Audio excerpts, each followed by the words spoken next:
back to the channel. I wanted to answer one of my subscribers' questions. His name is Fish for Dinner, I think. I'll go ahead and put the comment on the screen right now. So he had a question about gear ratios basically, and I just wanted to kind of give my thoughts on gear ratios in fishing reels. So I'll go ahead and show you my first reel here. So first I'll show you my Garcia Blackmax reel. It's a baitcaster that is a 6.4 to 1 ratio. So basically that is kind of an average speed ratio, but I'll basically explain what the ratio means. Essentially, the 6.4 number is going to be your amount of rotations after one 360 degree turn. Once you turn that handle 360 degrees, it's going to spin the spool 6.4 times. So obviously the higher that number is, that initial number, the faster you could say that the reeling will be with that rod and reel. So this is the fastest one I have with me today. Basically this is an average speed, so it can be used for a lot of different things. Faster speeds are probably a little bit more versatile than slower speeds because obviously you can just slow down your reeling speed if you got a fast reel. But if you got a slow reel, it's kind of harder to keep up with those baits that you might need to fish a little bit faster. So if I were to say what reel to get for a good all-around reel, I would go in the middle or maybe a little bit higher than the middle when it comes to speed. And you might ask, what is the middle? Well, I would consider the middle to be a 6 or 7 to 1 gear ratio. So this one is 6.4, so basically right in the middle of that. So it's very average and it can be used for a lot of different things. So now I'm going to show you one of my slower gear ratios. Alright, so this is my Daiwa Laguna. It is a 3000 size, I believe.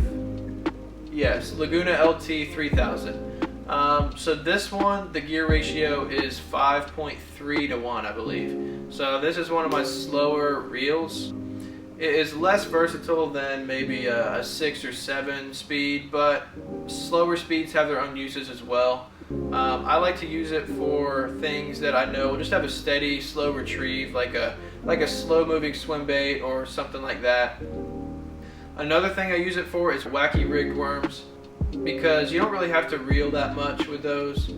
But I will say some things that it would be bad for would be like a jig, because jigs, a lot of times when you're setting the hook, you have to reel up a lot of slack, and a slower gear ratio may not be the ideal ratio for you if you're going for something like a jig that you need to reel up a lot of slack.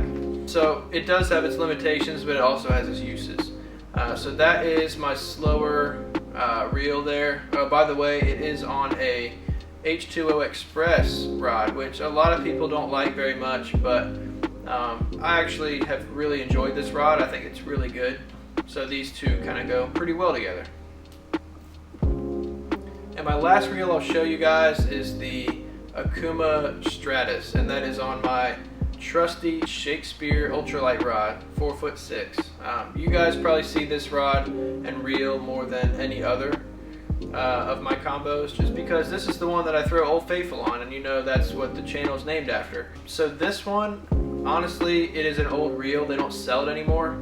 I'll show you guys right there. I actually got it at Dick's Sporting Goods on a really good sale because they were discontinuing this reel. But basically, it's somewhere between 6 and 7. I know that. It's a 6 or 7 gear ratio to 1. It is pretty much average, which is surprising considering how small it is.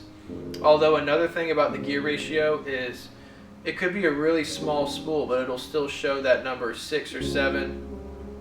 So it's still going to spin the spool that many times, even though it may be a smaller spool, which in that case just means it is a slower reeling reel than a 6 or 7 speed that's a bigger spool, if that makes any sense.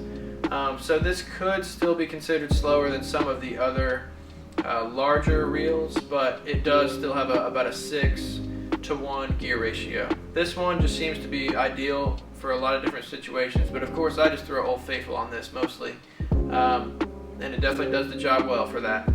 So basically, to summarize, gear ratio is essentially the amount of rotations of the spool that one rotation of the reel handle will perform. So a lower gear ratio would be something around 4 or 5 to 1. And then an average would be about 6 or 7 to 1.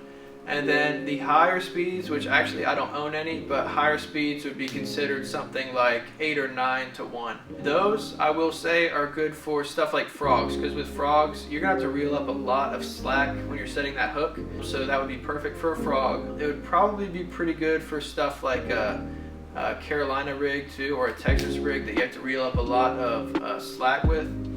But yeah, I mean, gear ratios are not an end-all be-all. They're just something that specialize in one bait or another, just depending on what your gear ratio is. But I would say if you're in doubt, just get something that's about a 6 or 7 to 1 gear ratio, because those are very versatile and they get a lot of different jobs done. That's kind of what I tend to stick to, because my first Baitcaster, which is this Blackmax right here, you know, it's a 6.4 to 1.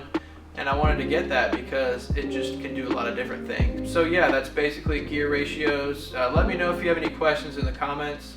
That's pretty much all for this video. I got videos coming out twice a week, Sundays and Wednesdays, 2 p.m. Eastern time as always. And don't forget to subscribe.